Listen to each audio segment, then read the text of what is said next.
మంచిర్యాల జిల్లా కోటపల్లి మండలం నక్కలపల్లి లోతువాగు వంతెనను పరిశీలించారు చెన్నూరు ఎమ్మెల్యే వివేక్ వెంకటస్వామి. 2 రోజులుగా పడుతున్న వర్షాలకు భారీ వరద రావడంతో లోతువాగు వంతెన కొట్టుకుపోయింది. నక్కలపల్లి, రాజారాం, ఎదులబంధం గ్రామాలకు అటవీ శాఖ అనుమతులు లేక రోడ్లు, వంతెన పనులు నిలిచిపోయాయి. ఆర్ఎండ్బి అధికారులతో కలిసి సమీక్షించారు వివేక్ వెంకటస్వామి. వెంటనే వంతెన మరమ్మతులు చేపట్టాలని అధికారులను ఆదేశించారు వివేక్. 13 లక్షల రూపాయల అంచనా నిధులతో వంతెన మరమ్మతు పనులను ప్రారంభిస్తామన్నారు అధికారులు.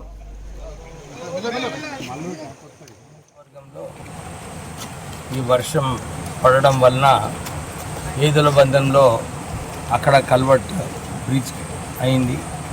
ఇక్కడ నక్కలపల్లిలో కూడా ఈ కల్వర్ట్ బ్రిడ్జ్ అయింది. రెండు కూడా ఫారెస్ట్ ఏరియాస్లో వస్తున్నాయి.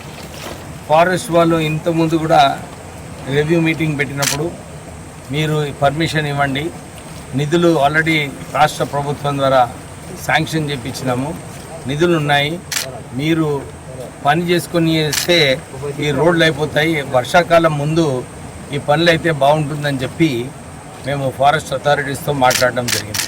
ఆల్రెడీ ఫారెస్ట్ డిపార్ట్మెంట్కి చెప్పడం జరిగింది, సహకరిస్తాము, కానీ మీరు ప్రజలు ఇబ్బందిలో ఉన్నప్పుడు ఇప్పుడు మొత్తం విలేజ్ కట్ ఆఫ్ అయిపోయింది. ఇప్పుడే మా నాయకులు చెప్తున్నారు ఇక్కడ, సార్ ఇక్కడ 3 ఉన్నారు ప్రెగ్నెంట్, వాళ్ళకి ఎప్పుడు గర్భం ఎప్పుడు డెలివరీ వస్తుందో తెలియదు, మీరు తొందరగా ఈ రోడ్డు చేయించమని చెప్పి వాళ్ళందరూ కూడా కోరడం జరిగింది.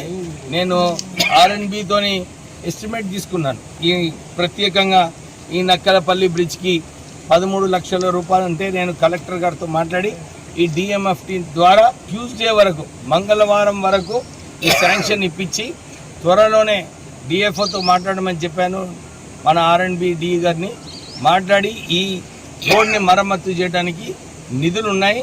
ఫారెస్ట్ డిపార్ట్మెంట్తో కోఆర్డినేట్ చేసి ఈ రోడ్ కూడా తొందరగా రిపేర్ చేయమని చెప్పి ఆదేశాలు ఇవ్వడం జరిగింది. ఒకటే ఒక కోరిక, బీజేపీ నాయకులకు అందరికీ కూడా ఢిల్లీలో కూర్చొని ఈ యాక్ట్ని అమెండ్ చేయండి. ఎందుకంటే ఈ యాక్ట్ ప్రకారంగా మన చెన్నూరు నియోజకవర్గంలో చాలా మటుకు ఫారెస్ట్ ఏరియా ఉంది.